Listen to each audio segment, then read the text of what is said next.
everybody. We hope you're enjoying a day off from work in honor of Labor Day, as all morning long, we're going to be talking about the fun ways people find to make a living.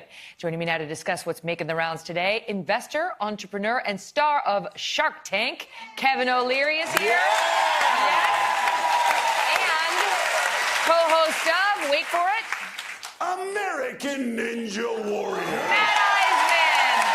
And our friend Matt is here as well. Okay. Welcome to you both. So we have got two pretty successful guys here, and we're going to start by going way back to the beginning and talk about first jobs. Yes. I'll go first, aerobics instructor. Really? Spa lady. I think that worked out for you. Yeah, you know, they love to show the video. Wait. Oh, my God. There I was.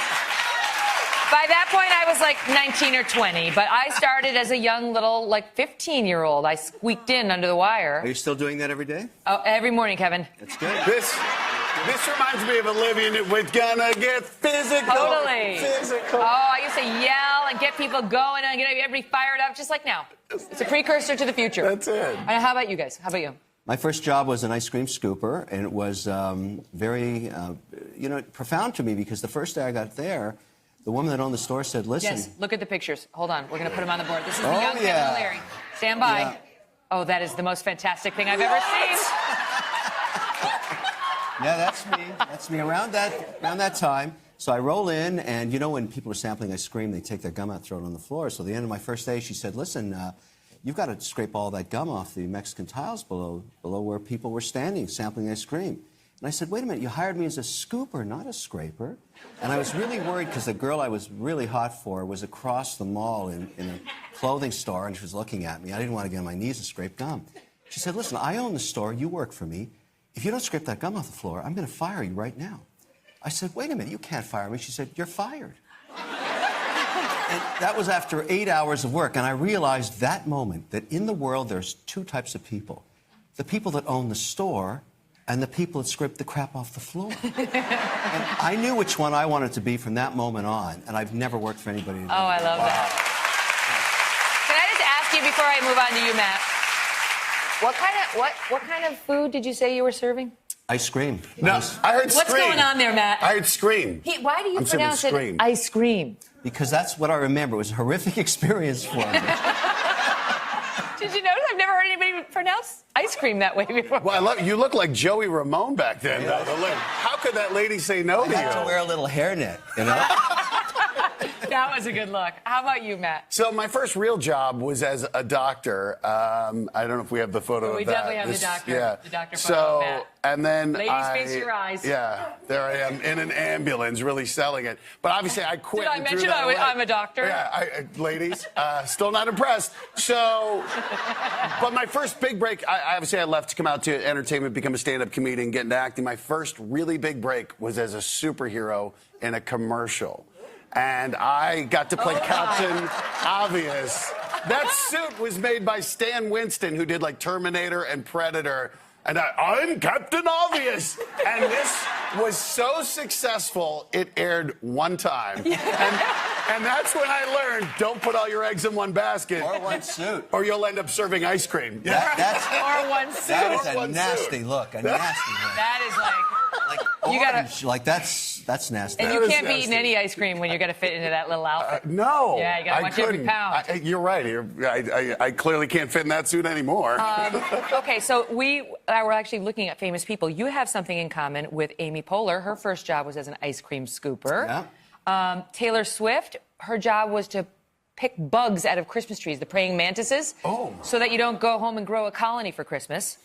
Beyonce, she was a salon floor sweeper at her mother's hair salon. Right? So you have some good company there, Kevin. And then Kate Middleton actually had two normal jobs before she became a royal. First, she worked for her family's company called Party Pieces. Then she took a job at a fashion brand as an assistant accessories buyer. And she would go and like get coffee for people. Can you imagine? Well, Megyn, because we did get a little background on this story. Before we make it out like she was Cinderella scrubbing floors here before she got swept away with the princess, her family's company was worth $50 million. This was not Cinderella being saved. This was more a corporate merger when she got married. But she claimed that she didn't fax in her day's work. She'd go in there and do it. And the people that worked with her, because as soon as she became a royal, everybody went back and checked it out. they said she was pretty good at what she did. Well, you know what's funny is apparently she was dating Prince William at the time she worked for this company, Jigsaw.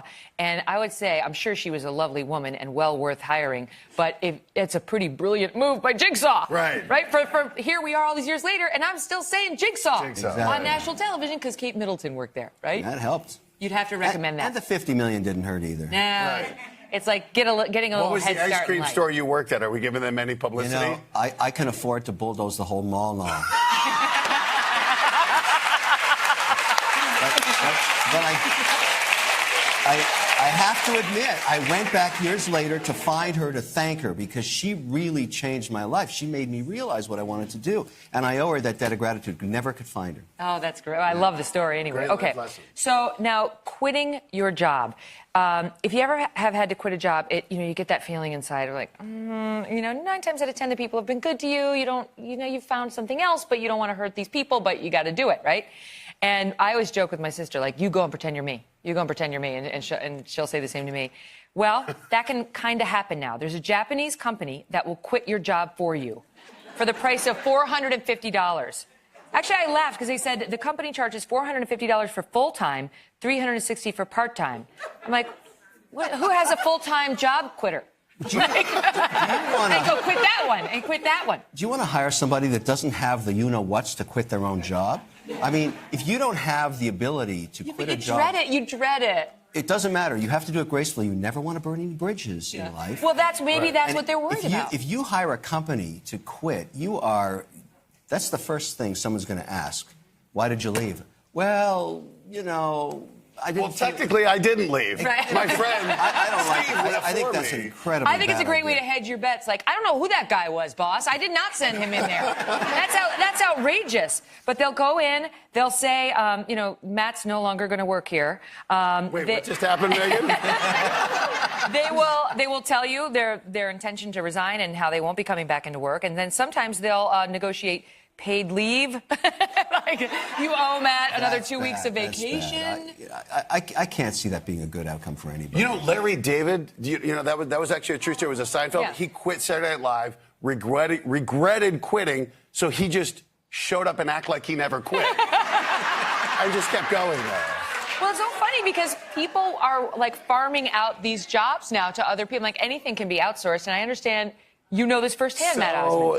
So there's a company called Cameo, and Can I just interrupt you? I call him MacGyver. Every single story we've ever done, Matt has got the most incredible personal story about it. I mean, it doesn't matter what you can throw at the man. It's like you're doing a story on medical stuff, and he's like, "Oh, I used to be a doctor." It's like you're doing something about, I don't know, Roseanne Barr, the comedian. Like, "Oh, I was a stand-up comic." I could go on and on and on. So there's a company called Cameo. You don't disappoint. If you're a wildly famous person like us. Laughing on like you sign up and people can get you to go on there and record birthday messages. You're like, "Happy birthday from an American Ninja Warrior," whatever. So this guy sends me a message, and I read this message thinking, I honestly thought it was one of my friends kind of playing a prank on somebody else. And it's like, "Hey, Steve, have you ever wondered why people are quitting jobs left and right? It's because you're an idiot and nobody wants to work for you." Actually, we have your little message. We have your message. Okay. This is Matt Iseman, host of American Ninja Warrior, and I have a special message for you. Have people been leaving the company left and right? Well, another one's ready to go. Okay, so you do it. I hope you got paid well for that. Well, I didn't know it was actually. So I found out that this was real when a local news station in New York goes, "Matt Iseman helps guy quit job." I'm like, what did I just do? What did I? And then I'm worried it's going to be like for Kevin, and Kevin's going to come going, "You're done too, Iseman." The key to this whole thing is you've got to keep jobs for at least 24 months. When I see resumes when someone's not even there for 2 years, I put that in a separate pile. I don't hire them. You got to have some consistency. But I'm curious, too, how much you got paid for that. How much does it cost to get a Matt Iseman video recording? $15. I think he got more for his work at scooping ice cream. Could make hundreds of dollars doing that. So here's my pitch to you, Kev. Here's my pitch. You want to keep your day job, buddy. It's almost as if you could make a long-term living out of the words, "You're fired." Thank you. Thank you. Yeah, Thanks for I think picking you me up can. there, Matt. Yeah. I think it ends up well. Gotta leave it at that. Thank you. We'll be right back.